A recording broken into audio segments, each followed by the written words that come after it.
반갑습니다. 저는 미국 IAU에 재직하고 있고요. 지금 국내에서 제일 큰 부동산 중개 플랫폼이라고 보통 표현합니다. 저희가 수도권에 한 30개 정도 지점이 있는데요. 우대빵 부동산은 브랜드고요. 저희가 에스테이트 클라우드라고 하는 벤처 기업을 설립해서 지금 현재 한 6년째 운영하고 있습니다. 대선 전후로 부동산 시장이 좀 어떻게 움직였는지 좀 궁금해요. 예, 사실은 최근에는 이제 정치 일정이 끝나는 걸 불확실성이 해소한다라는 차원에서 생각하시는 것 같아요. 대선이 끝나고 난 이후에 이제 불확실성이 해소되면서 이제 그동안 이제 멈칫했던 분들이 다시 이제 시장으로 들어오고 있다 이렇게 보시면 되는데요. 특히나 이제 금리도 계속 떨어질 일만 남았고 공급은 이제 거의 없다는 것이 이제 좀 체감하시는 것 같고요. 이런 여러 가지 긍정적인 흐름이 있다 보니까 시장이 움직이는 것이 아닌가 이렇게 생각이 듭니다. 특히나 이제 민주당이 유세 기간 동안에 부동산은 건드리지 않겠다. 세금으로 집값 찾지 않겠다. 이런 우클릭을 좀 많이 했거든요. 이제 그런 영향도 있는 걸로 보여집니다. 그리고 또 좀 급하게 서두르는 이유는 스트레스 DSR 3단계 시행이 이제 7월 달부터 되거든요. 그러니까 그 전에 이제 한도를 좀 늘려가지고 대출을 받으시려고 하는 분들이 좀 서두르는 것 같고요.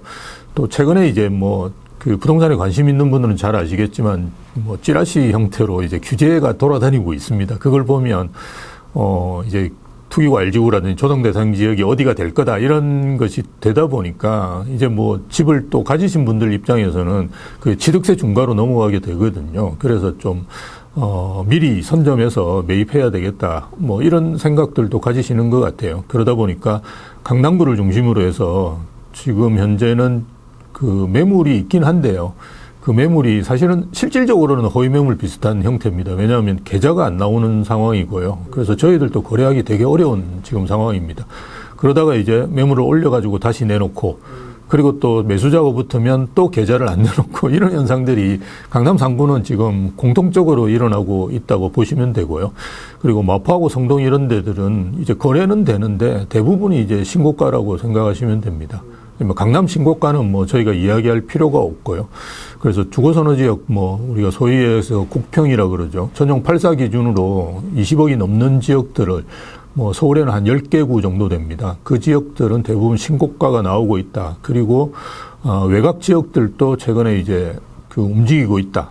매수하려고 하는 분들이 이제 부동산 사무실을 이제 자주 방문하고 있다. 그 정도 이제 상황을 말씀드릴 수 있을 것 같아요. 예. 민주당 정부가 이제 집권을 하게 되면은 집값이 오른다라고 하는 좀 그런 인식이 있는데 좀 이번 정권 이런 이재명 정부에서도 좀 그렇게 진행이 될지. 예, 문재인 정부 시즌 2에 가깝게 진행이 될 가능성이 크다. 저는 그렇게 보고요. 일단 규제를 하면 안정화되었다가 다시 오르고 또 규제를 하고 문재인 정부 때 제가 대책이 한 20번 가까이 나왔던 것 같아요. 그렇게 아마 하지 않을까. 안 건드리겠다라고 본인은 이제 말씀하셨지만 사실은 지지층에서 가만히 있지는 쉽지는 않을 거다라고 이제 보거든요. 그래서 왜 지금 그런가라고 생각해 보면 어쨌든 제일 중요한 게 매물이 규제로 인해서 많이 줄어들 가능성이 크고요. 지금 현재 입주 물량도 내년부터 이제 3년간, 즉 2026년부터 28년까지 서울에 이제 입주하는 아파트가 한 2만 5천 채거든요. 제가 한 30년 부동산 시장을 봐왔는데요. 처음 보는 이제 통계입니다. 그래서, 그때에 비해서 훨씬 더 이제 많은 분들이 집을 사거든요. 그런 상황인데, 매물은 이제 급속하게 줄어들었고, 규제로 인해서 이제 기존 아파트 매물까지 이제 줄어들거든요. 그래서 여러분들 그런 부동산 정보업체에서 하는 앱들 들어가 보시면 지금 현재 한 달 전과 비교해서 전국에서 가장 매물이 특히나 매매 매물이 가장 많이 줄어든 데가 어디냐? 그럼 서울입니다. 한 10% 가까이 줄어들었어요. 그래서 이런 매물이 급속히 줄어들기 때문에 이제 발생하는 현상이라고 보시면 되고요. 세금을 이제 많이 거두기 때문에 그 세금을 이제 집주인들이 어떻게 할 거냐? 경제학에 나와 있는 거는 뭐냐면 정가한다라고 이렇게 나와 있습니다. 그래서 주거선호지역 같은 경우는 이제 매매 가격에 정가를 하겠죠. 그래서 30억짜리를 40억에 팔면서 내가 세금 낸 거를 이제 보상받으려고 할 거고요. 그렇게 주거선호 지역이 아니다 그러더라도 임대차 가격에 이제 전가를 할 가능성이 큽니다. 그래서 월세나 이제 전세가 많이 올라갈 가능성이 크고요. 최근에 이제 또 문재인 정부 때하고 큰 차이는 문재인 정부 때 이제 그 부동산 대책이라든지 이런 걸 한창 내놓을 시기만 하더라도 전세라든지 월세가 굉장히 안정되어 있었거든요. 그건 기억하시겠지만 처음 취임하면서 이제 주택 임대 사업자를 굉장히 장려를 했어요. 그래서 주택 임대 사업자들도 많이 늘어나고 이러다 보니까 5% 범위 내에서 못 올리지 않습니까? 그래서 굉장히 안정화되었는데 언제부터 이제 전세가 오르기 시작했느냐 그러면 임대차 입법 통과하면서부터 전세 가격이 오르기 시작했거든요. 그래서 지금 현재는 거의 끝까지 와 있는 상황이라고 보시면 됩니다. 전세 가격 상승률은 매매 가격 상승률에 비해서 조금 낮은데요. 최근에 이제 전세 월세 매매는 제로섬 게임이라고 생각하시면 됩니다. 한쪽이 이제 줄어든다고 해서 다른 쪽도 다 줄어드느냐 그건 아니고요. 한쪽이 줄어들면 다른 쪽이 이제 오른다라고 생각하시면 되는데요. 전세 가격이 적게 오르다 보니까 월세 가격이 지금 많이 오르고 또 매매 가격도 오른다라고 생각하시면 되는데요. 그런 경향이 크기 때문에 전세에 안정적으로 사시는 분들도 지금 이제 매매 수요로 많이 넘어오고 계시거든요. 이런 수요들이 다 합쳐지면서 일어나고 있다라고 보는 것이 맞습니다. 예. 향후 3년간 25,000호 정도 이제 서울에 예. 새로 이제 나오게 된다고 하셨는데 예. 그 수치가 좀 얼마나 좀 적은 건지 평균적으로 한 5만 호 정도가 입주했다고 생각하시면 되고요. 많이 입주하면 한 10만 호 정도 이제 입주를 했고요. 적을 때도 한 3만 호, 2만 호 정도는 꾸준히 서울은 이제 입주를 한 것 같아요. 부동산 정보업체에서는 한 4만 8천 채 정도가 적정 수요량이라고 이야기합니다. 그런데 지금 3년간 2만 5천 채니까 아주 심각한데요. 가끔씩 이제 정부에서 발표하는 걸 보면 2만 채, 3만 채 1년에 막 이렇게 공급된다고 발표하는데요. 그거는 이제 행복주택, 역세권, 청년주택 이런 거 다 포함한 거예요. 네, 그래서 그거는 사실은 지금 우리 공급으로서의 의미는 없다. 또 하나 지금까지 저는 이제 계속 그 공급은 부족했던 부분이 누적되어 왔다라고 보거든요. 왜 그러냐 그러면 서울은 이제 다른 지역하고 다르게 정비사업, 즉 재개발, 재건축을 통해서 아파트를 공급하지 않으면 공급할 수 있는 방법이 없습니다. 그래서 80~90%가 재개발, 재건축을 통해서 공급이 되는데요. 우리가 예전에는 이제 저층을 중층이나 고층으로 이제 재건축을 했는데요. 그때는 그래도 일반 분양분이 많이 나왔어요. 근데 지금은 우리가 일반 분양분이 한 30% 나오면 많이 나오거든요. 그럼 만 세대가 공급이 된다고 하더라도 실질적인 공급은 한 3천 세대라고 보시는 게 맞아요. 왜냐하면 나머지 7천 세대는 뭡니까? 조합은 입주권이거든요. 지금 부동산 시장에서 만 세대다 그러면 1년에 한 3천 세대 신규가 나온다고 보시면 됩니다. 그래서 앞으로 펼쳐질 부동산 시장은 정말 폭등 안 하면 다행이다라고 생각하시면 될 것 같아요. 부동산 가격이 하락하거나 좀 그렇게 될 경우에서나 뭔가 방안이나 이런 거는 따로 없는 걸까요? 예, 없습니다. 지금 부동산 시장에서 금리는 떨어지고 있죠. 공급은 이제 절벽 상태로 30년, 50년 만에 이렇게 공급이 적었던 적이 없거든요. 실거주 수요로 이제 만 채씩 이렇게 한 달에 거래되는 거는 서울시장도 상당히 과열이다라고 보시는 게 맞습니다. 그래서 지금 더 떨어질 요인들을 찾는 거는 정말로 힘들어요. 예. 그럼 이제 이재명 대통령의 부동산 정책 방향성은 좀 어떻게 될지? 거의 이야기한 게 없어요, 사실은. 그래서 예측하기 쉽지는 않은데요. 몇 가지 제가 공약을 보고 판단해 볼 수 있는 게 뭐냐 그러면 전세 사기 걱정 없는 사회. 이런 이야기들 많이 하셨어요. 무한 계약갱신 청구권이라든지 10년 계약갱신 청구권이 나왔었거든요. 저는 이거를 한 번 정도는 더 늘리지 않을까라고 조심스럽게 생각합니다. 지금 일단 민주당 입장에서는 전세, 월세 오르는 거를 막기 위한 방법으로 이걸 사용할 가능성이 크다. 저는 그렇게 보고요. 그렇다 그러면 이게 전세 시장이라는 건 이제 크게 의미가 없어질 가능성이 큽니다. 그래서 빠르게 이제 집주인분들은 월세로 돌리시는 것이 맞고 임차인분들 같은 경우는 이제 주거비가 상당히 늘어나지 않을까 이런 이제 우려를 할 수밖에 없고요. 그리고 뭐 서민들을 위한 주택을 짓겠다라는 건 이제 공공임대주택을 이야기하는데요. 아주 고급스러운 공공임대주택을 짓겠다라고 이제 공약을 하셨어요. 그리고 공공임대 비율이 우리나라가 지금 7, 8% 정도 되는데 그거 한 10%까지 올리려고 하는 것 같아요. 저는 공공임대는 더 이상 안 짓는 게 맞다라고 봅니다. 왜냐하면 지금 현재 공공임대의 공실이 LH가 가지고 있는 게 한 5만 채 정도 됩니다. 그리고 SH가 가지고 있는 게 7,000채, 8,000채 정도 되는 걸로 알고 있는데요. 각 지방에 보시면 도시공사들이 다 있거든요.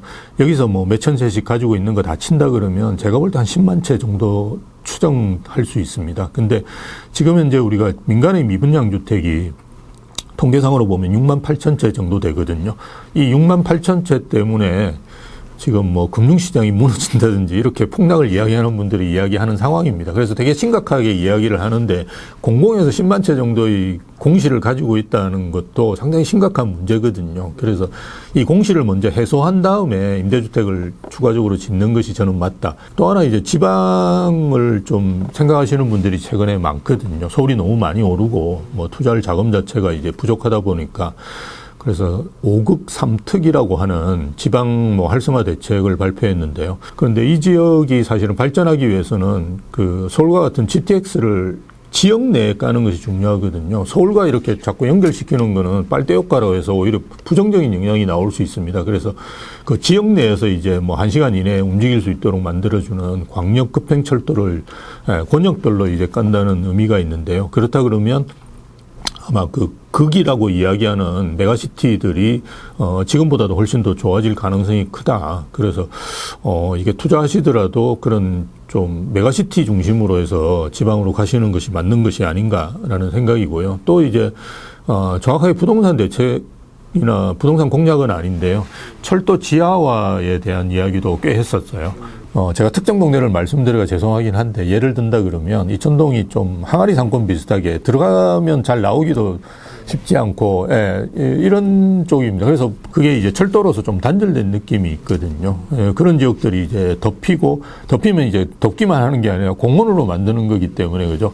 상당히 큰 의미가 있다. 그래서 우리가 경의선 숲길공원이라고 좀 마포에 가보시면 많이 이제 다니시는 데가 있는데요. 뭐 그렇게 된다 그러면 지역 발전에 많이 도움이 될 거니까 그런 이제 철도가 이제 위에 있는 지역들 같은 경우는 좀 관심을 가지면서 보시는 것이 좋지 않을까. 뭐 그 정도 말씀드릴 수 있을 것 같아요. 예.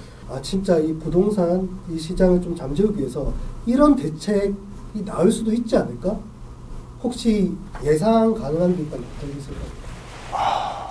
저는 사기 신도시는 아마 발표는 할 것 같아요. 왜냐하면 뭐 지금 공급이 부족하기 때문에 뭘 해야 되고 또 본인의 치적으로 이제 내세울 거를 만들고 가야 되거든요. 그래서 정치적으로 본다 그러면 사기 신도시 같은 거는 나올 거라고 봐요. 이재명 정부가 좀 실질적이고 그죠? 뭐 이런 실용적인 정부라고 본인들이 내세운다 그러면 저는 상기 신도시 가 지금 현재는 유일한 대안입니다. 원래 한 17만 호였다가 지금 좀 늘었어요. 한 20만 호로 늘었는데 이것도 용적률을 더 올린다 그러면 23만, 25만 호로 뽑을 수 있거든요. 그나마 이제 좀 더 이제 좋은 고양 창릉이라든지 하남 교산 이런 쪽을 집중적으로 해서 저는 좀 늘리는 것이 맞다라고 보고요. 그리고 속도를 빨리게 해야겠죠. 그래서 지금 뭐 속도가 안 나는 이유는 보상 때문이거든요. 이게 공공에서 하다 보니까 늦습니다. 민간은 이제 그렇게 안 합니다. 다 아시다시피 그냥 10배 달라고 그래도 10배 주고 나중에 소송을 하는 방식으로 가지 미추지 않거든요. 왜냐하면 이게 개발 사업이란 게 1, 2년 늦춰진다 그러면 그 자금 들어가는 게 몇십억, 몇백억 들어갑니다. 그래서 지금 현재는 어떻게든 빨리빨리 수습해서 그죠? 상기 신도시를 용적률을 높여가지고 뭐 그거는 뭐 본인들이 하면 되니까 용적률을 높이가 빨리 만들어내는 거. 그 외에는 현재 할 수 있는 게 또 도심에 이제 재개발 재건축들 멈춰져 있는 데들이 꽤 있습니다. 지금 공사비 이슈가 있거든요. 그럼 필요하면 거기다 이제 재정 같은 걸 투입해서 나중에 공공기여를 더 받으면 되거든요. 뭐 그런 식으로 해서 재개발 재건축을 도심 내에 이제 활성화시키거나 아니면 지금 일기 신도시 이런 것도 좀 선도지구를 좀 국토부나 이런 데서 좀 적극적으로 해야 된다고 저는 봐요. 지금 뭐 대체주택지가 없다고 해서 저러고 앉아 있으면 그 뭐 그냥 아무것도 안 하고 있는 거나 저는 마찬가지라고 보거든요. 그래서 뭐 성남시도 제대로 된 대체주택지 그리고 주민들이 반대한다고 해서 안 한다. 그럼 뭐 그거 아무것도 못하죠. 누가 반대한다고 해서 안 하면 그걸 할 수 있는 게 어디 있겠습니까? 지금은 저희가 뭘 사기 신도시와 같은 큰 이슈를 낼 게 아니고 아주 세밀한 부분을 챙겨야 될 시점입니다. 이재명 대통령은 후보 시절 때부터 세금은 건들지 않겠다 얘기를 했었잖아요. 예, 세금을 올려서 집값을 잡지 않겠다. 그렇죠. 예, 그 이야기인데 우리가 잘 이해하셔야 됩니다. 그 이재명 후보 시절에 뭐 사는 걸 어떻게 막느냐 대신에 세금은 잘 내야 된다. 세금을 내면 된다 이런 이야기를 했어요. 지금 현재 세율이 우리나라는 전 세계에서 제일 높다라고 생각하시면 됩니다. 이게 OECD 국가 중에 어떤 거하고 비교해 보더라도 우리나라 보유세가 지금 굉장히 높습니다. 그리고 전 세계에서 유일하게 종부세를 가지고 있는 나라지 않습니까? 그래서 세율이 상당히 높습니다. 근데 이걸 높이지는 않을 거예요. 그렇다 그러면 뭐 또 베네수엘라라든지 이런 이야기가 또 나오거든요. 그래서 그걸 높이지 않는데 자연스럽게 집값이 올라서 가격이 오를 거고요. 그리고 지금 현재 세금을 안 올리더라도 조정 대상 지역이나 투기과열지구를 많이 지정하면 세금이 올라가게 돼 있습니다. 거기는. 그리고 집값이 자동적으로 올라가면 우리가 뭐 세금을 올릴 수밖에 없겠죠. 올릴 필요도 없고 올릴 수도 없어요. 지금 상황이. 그래서 우리가 세금으로 집값 잡지 않겠다는 말이 이제 어떤 의미인지를 좀 이해하시는 게 좋을 것 같아요. 주식시장을 활성화시켜가지고 예. 부동산 투자금이 주식으로 좀 이렇게 예. 전이돼서 예. 주택의 부동산에 흘러들어가는 투자 그 수요를 좀 맞추겠다. 이런 식으로도 좀 얘기를 했었는데 예. 부동산 전문가로서 가능하다고 보시는지. 지금 3,000포인트 막 왔다 갔다 하니까요. 저는 좋은 정책이라고 봐요. 최근에 이제 트렌드를 잘못 알고 계시는 거예요. 왜냐하면, 주식이 오른다고 해서 부동산이 떨어지거나 이러지 않습니다. 최근에는 이제 거의 같이 올라요. 예전에는 이제 주식이 오르고 부동산이 이제 후행했거든요. 그래서 우리가 후행지표로서의 의미가 있었는데요. 최근에는 거의 같이 올라요. 같이 올랐다가 떨어지면 자산시장 전체가 같이 떨어지거든요. 부동산 하는 사람은 부동산만 하고 주식을 하는 사람은 주식만 하고 이러는 거는 아주 옛날 이야기고요. 그때는 우리가 부동산 하시는 분들도 땅 하시는 분은 땅만 하고요. 아파트 하는 분 아파트만 했어요. 실제로. 예. 근데 지금은 그런 시장이 아닙니다. 그래서 자산 시장이라고 큰 이제 테두리에서 봐야 되는데요. 저는 이제 이재명 정부에 가장 크게 기대하는 거는 이제 돈을 많이 풀 거다. 유동성이 많이 늘어나잖아요. 아마 1년에 한 50조씩은 뿌릴 거라고 저는 보거든요. 이제 이거는 유동성을 증가시키기 때문에 유동성은 자산시장으로 들어가는데 30조가 되든 50조가 되든 이 유동성이 주식으로만 간다, 코인으로만 간다. 그렇게 생각하기는 쉽지는 않죠. 8월에서 9월 사이에 나올 거라고 많은 분들이 예상하고 계시는데 예. 그 전에 좀 집을 사야지 되는 걸까요? 본인이 사실 지역하고 그죠? 본인 여건하고 이런 걸 좀 따져보시는 게 좋은데요. 내가 1주택자인데 갈아타기 하는 그래서 주거 선호 지역에 들어가셔야 되겠다. 그러면 조금 서두르시는 게 좋겠죠. 왜냐하면 그쪽은 지금 가격이 계속 신고가를 찍고 있고요. 그리고 계좌가 안 나오는 상황이기 때문에요. 빨리 서두르시는 게 좋다. 라고 보고요. 아니고 나는 무주택자인데 그냥 서울 외곽부터 시작해서 서울로 들어오겠다. 이렇게 생각하시는 분도 계실 거예요. 그런 분은 오히려 하반기를 노려보셔도 괜찮지 않을까. 왜냐하면 어쨌든, 대책이 뭔가 나올 거는 같아요. 대부분 이제 추석 전에 나오거든요. 예전에 문재인 정부 때 보면. 예, 그래서 추석 전에 그런 대책이 나오면 좀 잠잠해지고 그리고 하반기로 갈수록 은행에서는 이제 대출 한도가 이제 차니까 더 이상 영업을 열심히 안 합니다. 그러면 금리를 올린다는 말이나 아니면 한도를 줄이거나 기간을 줄인다는 말이거든요. 그래서 대출 여건이 안 좋아지면 주춤하겠죠. 예, 그런데 주춤하더라도 주거선호 지역보다는 외곽 지역이 더 주춤하고 오히려 떨어질 수도 있고 그렇겠죠. 그러니까 조금 여유가 있게 생각하셔도 저는 된다라고 봅니다. 그래서 본인이 처한 여건에 따라서 조금씩 다르게 움직이시는 게 좋긴 한데요. 어쨌든 오늘이 제일 싸다 이렇게 생각하시는 게 좋지 않을까 봅니다. 예. 그러면 좀 현 시점에서 좀 눈여겨봐야 되는 지역이 좀 있을까요? 저는 앞으로 오를 때는 좀 주거선호 지역 중심으로 오르지 않을까라고 조심스럽게 생각합니다. 왜냐하면 문재인 정부 때 처음에는 이제 우리가 양도세 중과가 없었었어요. 그러다가 이제 양도세 중과로 넘어가고 그게 지금 한 5년 정도 이렇게 지속되어 왔거든요.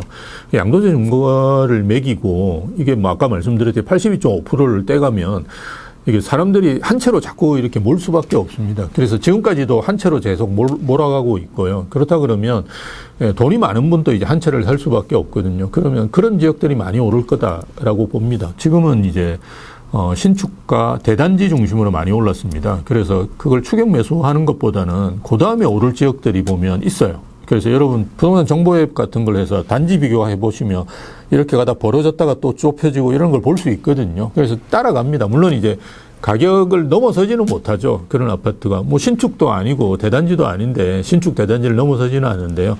이렇게 갭을 메워가는 게 그 주거 선호 지역이 아닌 지역에 비해서는 굉장히 빠르게 갭을 메워갑니다. 그래서 그런 지역 그런 단지들을 선택하시는 게 좋고요.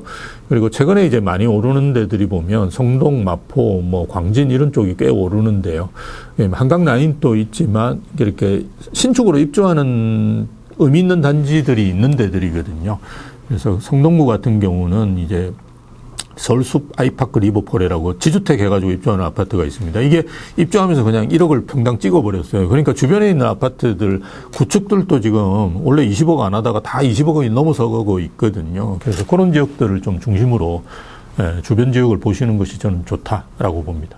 지방도 다 오를 겁니다. 여러분들이 느끼시는 본격적인 상승기가 계속될 거고 문재인 정부가 아주 비슷하게 갈 거예요. 규제 나오고 안정되고 또 오르고 떨어지는 거 아닙니다. 규제 나오고 안정되고 오르고 이런 식으로 계속 이제 갈 거기 때문에 지방도 이제 그 흐름이 계속 퍼져가지고 갈 거예요. 근데 먼저 오르는 상품이 있고 먼저 오르는 지역이 있죠. 그래서 그 다음에 이제 오를 때들 선점하시는 게 되게 중요하거든요. 그럼 지방은 이제 뭐가 많이 어디가 먼저 오를 거냐. 입주 물량이 급격하게 줄어드는 지역부터 먼저 오릅니다. 지방 같은 경우는 그 전세가 먼저 치고 올라갑니다. 서울은 이제 전세가 안 올라도 그냥 오르거든요. 근데 지방은 이제 전세 실소유가 많다 보니까 전세가 오르면서 이제 매매 가격을 쳐올리는 경우가 많습니다. 근데 최근에 이제 지방도 보면 전세가 오르는 지역들이 꽤 있습니다.